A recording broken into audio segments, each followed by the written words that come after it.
네, 안녕하세요. 저는 한국물적분할제도의 개선 방안에 대한 고찰을 발표하게 된 서울대학교 법학전문대학원 13기 송인준이라고 합니다. 먼저 발표를 시작하기 전에 이런 좋은 기회를 주신 한국기업 거버넌스 포럼과 트러스트온 자산운용께 다시 한번 감사를 표합니다. 먼저 목차는 서론 뒤에 이제 현재 문제 상황을 살펴보고 그 다음에 금융위원회에서 주관한 정책 세미나와 금융위원회 보도자료를 분석한 뒤에 그 방안들이 어떤 한계를 가지고 있는지 살펴보고 그 다음에 대안을 제시한 뒤 결론으로 마무리하도록 하겠습니다. 첫 번째로는 이제 서론으로 현재 물적 분할 관련해서 많은 논의가 이루어지고 있는데요. 기업들이 자금 조달을 위해 이른바 알짜 산업을 분사한 뒤에 이를 상장함에 따라서 소액주주들의 피해가 발생하고 있습니다. 특히 이제 LG화학이 LG에너지솔루션을 물적 분할하고 상장함에 따라서 논란이 더 증폭되어 왔는데요. 그래서 새 정부가 출범한 이후에 물적 분할 제도 보완에 대한 규제 윤곽이 드러나고 있습니다. 다만 그러한 새로운 규제들에도 한계가 여전히 존재한다는 지적이 아직 나오고 있습니다. 그래서 현행 물적 분할 제도의 문제를 간단하게 살펴보면 물적 분할 제도라는 것은 회사의 특정 사업부를 분사해서 별개의 법인을 설립한 뒤 기존 회사가 분할된 회사의 주식 100%를 취득하는 형태의 분할을 의미합니다. 그런데 우리나라의 경우 이제 지주사 디스카운트라는 현상이 나타나고 있는데요. 이는 여러 회사를 자회사로 거느리는 회사인 지주회사가 그 가치가 다른 회사에 비해 저평가되는 현상을 말합니다. 예를 들면 LG화학 같은 지주사들이 이제 그 지주사 가지고 있는 주식의 가치의 합보다 오히려 가치가 낮게 평가되는 등의 형상을 보이고 있는데요. 그 원인으로는 다양한 원인이 제시되고 있는데 예를 들면 자회사에 대한 간접 보유로 인한 주주로서의 통제력 상실이 발생한다든가 혹은 분할된 유망 사업 부문의 성장성을 자회사의 신규 주주들과 나눠 갖게 되어야 한다는 점 등이 원인으로 제시되고 있습니다. 그래서 이제 물적 분할 후에 모자회사를 동시 상장하는 게 왜 문제가 되냐면 대주주가 지배권을 유지하면서도 그 비용을 소액주주에게 전가하는 자금 조달 방식이라는 문제가 현재 발생하고 있습니다. 그래서 대표적인 사례로는 이제 세 가지 정도 들 수 있는데 SK케미칼이 SK바이오사이언스를 물적 분할한 경우와 카카오가 카카오페이, 카카오뱅크를 물적 분할한 경우 그리고 LG화학이 LG에너지솔루션을 물적 분할한 경우가 있습니다. 세 경우 모두 공통적으로 상장 직전 주가에 비해서 그 자회사를 상장한 이후에 주가가 상당히 급락했다는 모습을 보여주고 있는데 이 피해는 고스란히 모회사의 소액주주에게 돌아가고 있습니다. 그래서 이러한 문제들을 정부도 이제 주시하고 있고 그래서 올해 7월에 금융위원회와 금융감독원은 물적 분할 자회사 상장 시 주주 보호 방안 정책 세미나를 개최했고 이 세미나에서 남길남 자본시장연구원 선임연구위원이 관련하여 발제를 진행하였습니다. 이를 이어 발제라고 표기하였습니다. 그리고 금융위원회는 이 세미나를 바탕으로 의견을 수합해서 올해 9월 5일에 물적 분할 자회사 상장 관련 일반주주 권익 제고 방안을 발표했습니다. 그래서 위 발제에서 제시된 4가지 방안 중에 3가지를 명시적으로 채택했는데요. 이를 이제 구체적으로 하나씩 살펴보겠습니다. 첫 번째는 공시 강화입니다. 그래서 발제에서는 분할 시에 주식 매수 청구권이나 회사 구조 개편 계획 그리고 주주보호 방안 등을 주요사항 보고서에 기재하는 것을 의무화해야 한다고 주장했는데요. 그래서 금융위원회 보도자료도 이 주장을 상당 부분 받아들여서 물적 분할을 추진하려는 기업은 물적 분할의 구체적인 목적, 즉 구조조정 혹은 매각, 상장 등을 보고서에 작성해야 되고 또 기대효과와 주주 보호 방안을 충실히 공시하도록 하는 방안을 발표했습니다. 특히 분할 자회사의 상장을 계획하고 있는 경우에는 그 예상 일정 등을 공시해야 하며 추후 그 계획이 변경되는 경우 이를 정정 공시할 것을 의무화했습니다. 두 번째는 상장심사 강화입니다. 발제에서는 물적 분할 자회사가 설립된 지 5년 이내에 상장할 경우 모회사가 소액주주와 그에 관해 충실하게 소통했는지 검토해서 만약 미흡할 경우 상장을 제한하는 상장심사기준 도입을 주장하였는데요. 금융위원회 보도자료에서는 물적 분할 이후에 이제 5년 내 자회사 상장 시 거래소에서 모회사 일반 주주에 대한 보호 노력을 심사하고 미흡한 경우 상장을 제한하며 만약에 이제 상장 기준 개정 이전에 물적 분할을 완료했더라도 5년이 경과하지 않았다면 강화된 상장 심사 제도를 소급해서 적용하겠다는 방안을 내놓았습니다. 세 번째는 물적 분할 반대 주주에 대한 주식 매수 청구권 부여입니다. 발제에서는 3법을 개정하여 물적 분할 시에 반대주주에게 주식 매수 청구권을 부여할 것을 주장했고, 혹은 그게 어렵다면 자본시장법 시행령, 그러니까 법이 이제 시행령 개정이 훨씬 더 법 개정보다 쉽기 때문에 시행령 개정을 통해 상장기업 물적 분할의 경우에라도 주식 매수 청구권을 신속하게 도입하는 것을 방안으로 제시했습니다. 금융위원회는 이제 위 방안 중에 정부의 그 노력을 할 수 있는 자본시장법 시행령 개정을 채택했습니다. 마지막은 모회사와 소액주주에 대한 물적 분할 자회사 신주인수권 부여입니다. 신주인수권이라는 것은 상법을 개정해서 물적 분할 후에 자회사를 상장할 경우 그 자회사 공모 신주 물량의 일부를 모회사 소액주주에게 우선 배정할 것을 의무화하는 방안을 제시한 것입니다.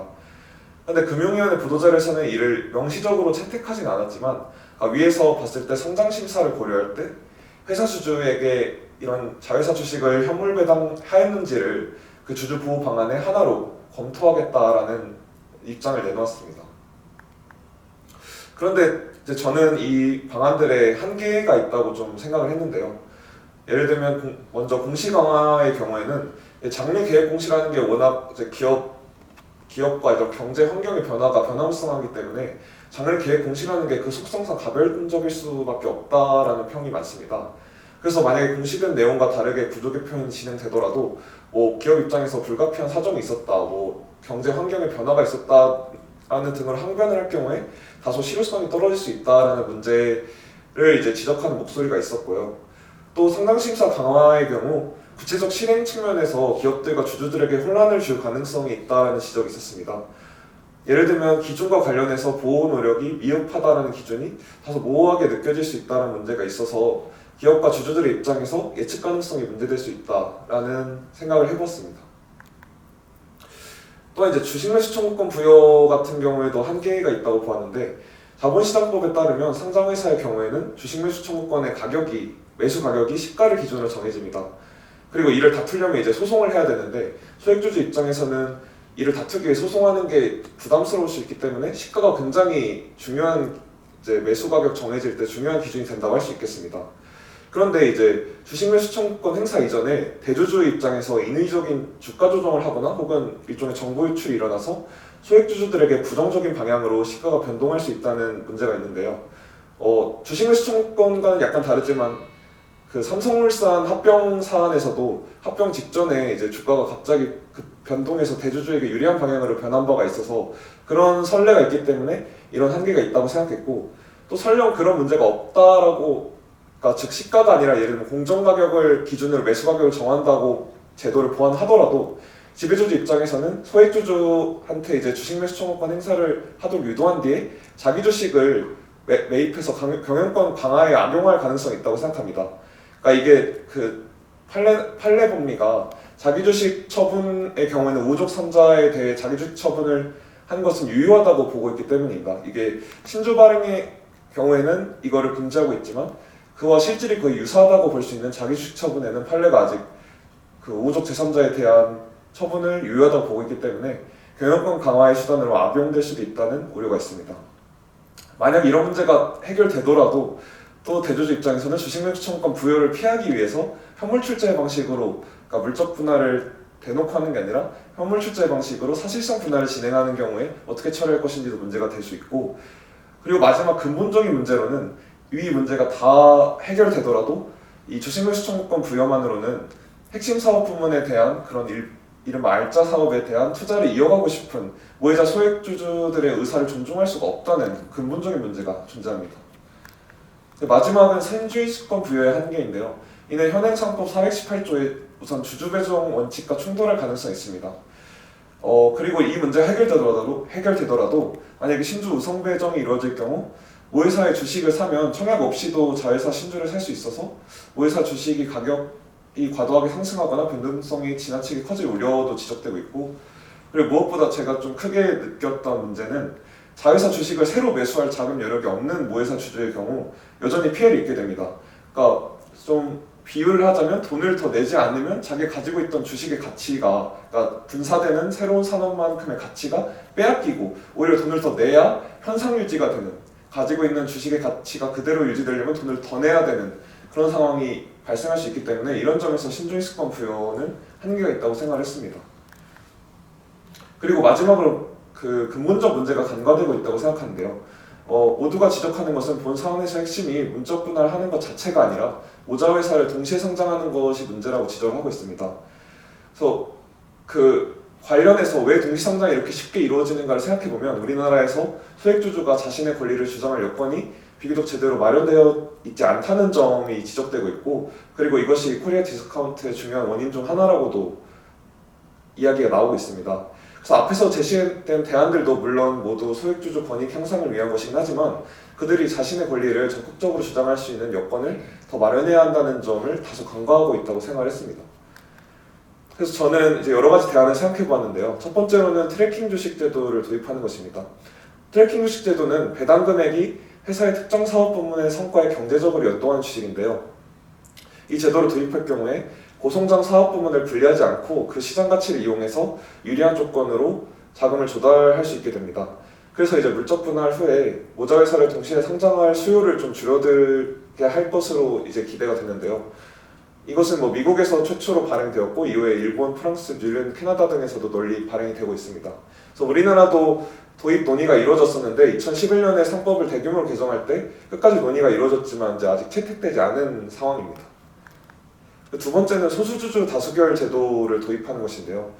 소수주주 다수결 제도란 특수관계자, 즉 뭐 대주주나 그런 우리나라의 그 재벌 일가 등 그런 특수관계자들이 거래를 할 때 소액주주들의 투표를 통해서 허용 여부를 결정하는 제도인데요. 이는 영국, 이스라엘, 미국 등에서 채택되고 있습니다. 현재 우리나라에서는 지배주주가 적은 지분으로 기업 집단 전체를 지배하는 지배구조가 나타나고 있는데요.